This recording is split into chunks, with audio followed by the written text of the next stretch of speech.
Hi folks, today we're going to be talking a little bit about neck resets. Now, I do lots of neck resets, I do them all the time, but sometimes folks will bring in a guitar and it doesn't make sense to do a neck reset.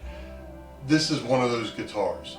The problem with it is that the neck was poorly set to begin with at the factory. It was just poorly set. And here's the problem. He spent $70 on the guitar, $70, and he doesn't want to spend $300 or $400 on a neck reset. Sometimes it isn't worth, if you spent $70 on a guitar, doing a $300 or $400 neck reset. And he agrees. In fact, not only agrees, but he said, I would throw it out first, essentially. So the truss rod was set about pretty much properly. It was set at about 6/1000 of an inch over the 7th fret with the 1st and 14th fret pressed down. However, when I checked at the 12th fret for the height of the string over the fret, it was at about 4¼ millimeters, about twice what it should be, twice as high as it should be. And the saddle was not particularly high. There was not a lot to remove from there. I looked down the neck, I sighted down the neck, and I could see that the neck pointed down about an 1/8 inch lower than the top of the bridge. Now this has plenty of, it's a plenty thick bridge, so I decided to save him some money. You can see there's lots of meat on this height here. There's over 1/4 inch. I'm going to take a little bit off of here. Take a little bit off the top of the bridge. I don't normally do that unless, again, the person brings it in, they didn't spend much for it, or they don't want to spend any money, or they just can't spend any money for it to have the necks reset and done properly.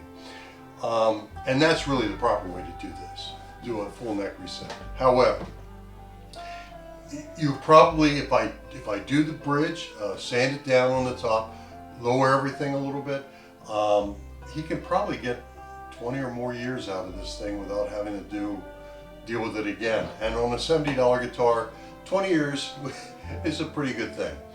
How am I going to go about doing this? Well, I've made myself a neat little tool. I took a straight edge, and at the very end I put a very sharp little point down at the bottom part of this. You can see that there, right here, a little point. And what I do, so that I know how much to take off, is I lay this straight edge on the fingerboard, and I slide it over to the bridge and just make a little mark with that little point. And I do it on both sides, on the treble and on the bass side. And that gives me a place to where I'm going to cut this bridge down to. I'll make a little mark across here, and then I will sand down the top of this until it gets to that point, or just below the point. I want the little line I made, because that's part of the bottom of this. I want it to be just gone. When you have a bad neck set like this, where the neck is essentially forward, it is actually, by going forward even a little bit, it's changing the scale length of the guitar and making it's gonna all play sharp. So I'm gonna, on the saddle, I will actually cut the saddle and so that it leans back, so the strings hit further back, and it hopefully will play in tune all the way up the neck. That's the plan. So I made the marks on here, and I'm going to sand this down. You'll see that I've already paint taped off 2 layers of painter's tape on the top. I'm going to use a sander to get this down. You could use a bunch of different ways. You could do this by hand. It would take forever, but you could do it by hand. You could use like a block, sanding block. You could use a rasp. It'd be a little tough. You're working near the top, so that'd be kind of tough to work with. I personally like to use a little palm sander. I can hold it and sort of guide it over, keep an eye, and do the work. Here we are. I've got my little palm sander. It's all ready to go. The top is protected in case I forbid, slide off or do something silly. Before I start doing this, I do want to mention that there are lots of instances where you wouldn't want to do this. Certainly, the guitar is worth more than the repair. You definitely want to do it right. You want to take off the neck, do a neck reset. It's not that big a deal. Neck resets, they just take time and you have to be careful. But they're not that tough to do. They just take a lot of time. In other words, you wouldn't do this on an old Martin or almost any Martin for that matter, unless you got it for a nickel. You know, that sort of thing. You wouldn't do this on a guitar that has a bridge that has a crack in between the pinholes. That's not unusual on guitars, and sometimes that's fine. You know, that'll stay stable for many, many years like that. But thinning the bridge when you have a split there already could be problematic. You could end up with it actually splitting more because there's less meat there to hold it together, that sort of thing. So there are times when you wouldn't want to do this. This is really one of those things that you just, the person is going to either do it this way or they're essentially going to throw it out. So it's really a last resort sort of thing, but it does work. And here we go, we're going to give it a try. Let me get my dust mask on.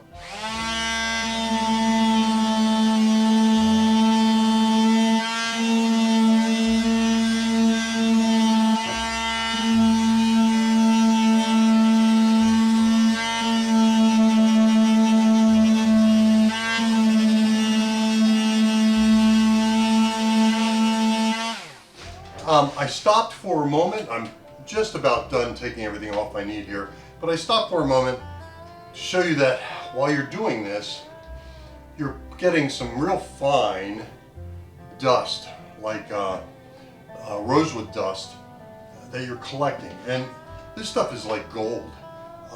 You know, what you want to do is you want to take it and keep it. If you do these types of repairs, or any repairs on guitars, if you ever end up with like a split in a fingerboard, or you're doing a fret level, or not a fret level, but like a fret removal, and you get little chips or whatever, this dust, it works great as a filler. You use this with a little bit of glue, fills, makes everything look brand new again. That's important. So you keep this stuff. You don't just blow it away. You don't just, because it's good stuff. I do the same thing with anytime I'm grinding bone nuts or a bone saddle. I keep the bone dust because that's good to have when you're doing repairs. You have like a little chip in a nut or saddle, you can repair that very easily with a little bit of CA glue and the bone. Or like I said, this is nice rosewood, and I'm just putting it in here, but you can see there's a nice amount of it in here, nice amount of dust, and that's going to work well down the road. It's going to be something I'll be able to use when doing another repair. Okay, so I've removed as much as I want from the top of the bridge, and it is not a huge amount, and I've taken the extra step of reshaping the top of the bridge to how it was before. This bridge was not perfectly flat on top. It sort of arches a little bit this way, and it definitely arches like the fingerboard does. So I definitely cut it so that it arches this way, and I arched it this way. It also had a little bit of a cutout in the back here, and I've done that with this little guy here. And take the sandpaper and just cut along here to give it that same shape, and I also rounded the front just slightly like it was originally. Now I'm going to take finer grades of sandpaper to really smooth this out so it looks like it just came from the factory. So that's the next step. I've got the bridge to the height I want. I've sanded it with increasingly finer grades of sandpaper to get it so it's nice and smooth again. Before I finish up with that, what I'm going to do is I am going to slot it. I'm going to slot bridge pin slots or holes because I know this saddle is going to be nice and low. And I do want the strings to still have a nice sharp angle. I don't want them going over the saddle straight. So I'm going to do that with this little tool I made. It's essentially just a jigsaw blade.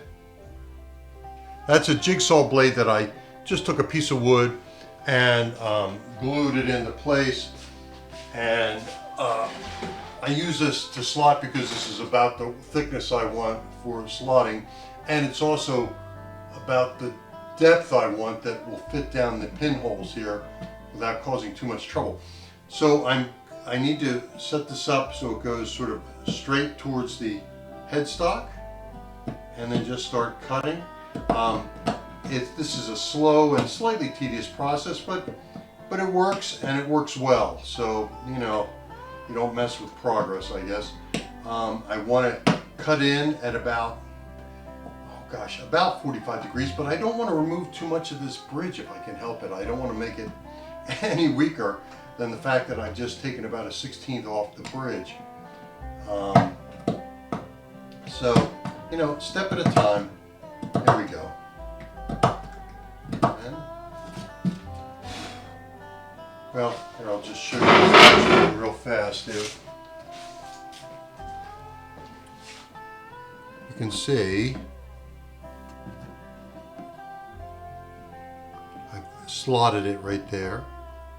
Okay, and I'm going to slot it a little more, but it doesn't take that long, and it's a good thing to do. It'll definitely make the strings contact with the top, hold to the top better.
So that's pretty much how it's going to look.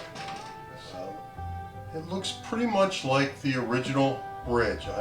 I have another Yamaha here that somebody else did this to, and they didn't bother to round the back or keep the top slightly arched or keep it arched this way, and it's dead flat across it. And I could tell as soon as I looked at it, I'm like, oh, somebody did the quick neck reset, which isn't a neck reset. It's where you essentially just flatten down the top of the bridge. And if you look at it from this angle, you can see that it is thinner. It's about a 1/16 of an inch less deep, maybe slightly more, but not enough that I think will be a problem down the road. This person doesn't use heavy strings or anything like that, so it shouldn't be a problem. And there are no splits in here. You'll notice this guitar is so new, it still has the plastic on the pickguard. It's unbelievable that Yamaha would let this thing go out with such a bad neck set. So I'm just finishing up the last touches on this. What did I do? Well, of course I cut the saddle. Like I said, I compensated it. I strung it up, checked to see everything, and everything looked pretty good. So what I'm doing now is I just finished cutting the nut slots so that they're at an optimum height for each string, so they won't buzz when they're played open. And the last thing I do is I take a pencil, and this is a soft graphite pencil, and I will pop the strings out of their little slot and just put a little graphite in there, sort of twist and turn, because I want it to be nice and slippery in there so the string moves through easily and the guitar stays in tune. Once you tune it, it stays in tune. Now, I know there are people out there who will curse me after I say what I say next, but I still use a luthier's knot when putting the strings on, and it's something I've been doing for 50 years, and I have not seen a reason why not to do it. People said, oh, it's such a hassle to remove the strings. It isn't. It takes maybe a half a second longer to just go a little further around when you're taking the string off, and then just pull it off.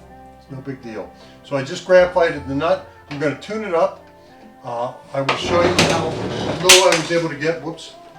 How low I was able to get the action. Remember, it was at 4.25 millimeters.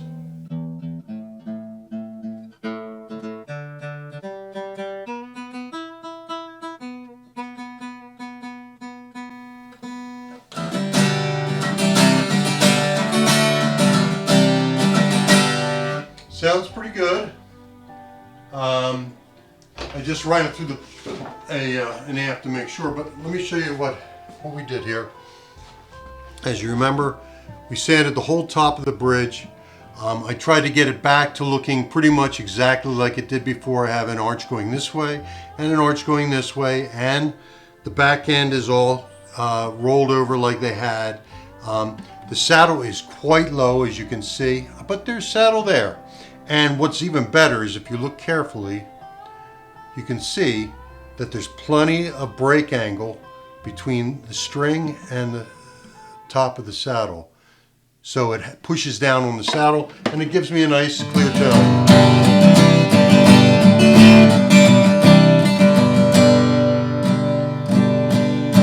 Okay, now what I'm gonna do is I'm gonna measure this and see what we ended up with at the 12th fret.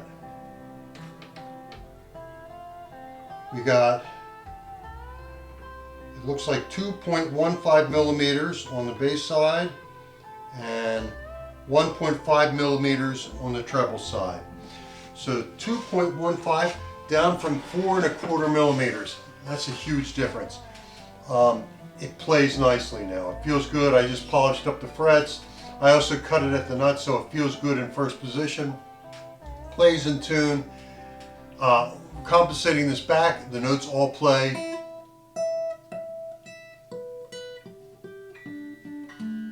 So they all play in tune. They're not sharp now. So that's good. So it worked. The difference in price. So to do a neck reset on this guitar he got for $70, it would have cost about $300 or $400. For me to do the bridge adjustment, essentially, by taking about a little over 1/16 of an inch off and cutting the saddle down, that was about $100. So he saved himself $300 essentially, and it plays right. It plays really well. Will it go down more? It can. I actually put a small shim under here, about a 1/2 millimeter shim, so it could go down another 1/4 millimeter if you really wanted it to. But I don't see why. It's playing nice and clean. Even with a heavy hand, it plays nice and clean. So there it is. It's playing nice. It sounds good.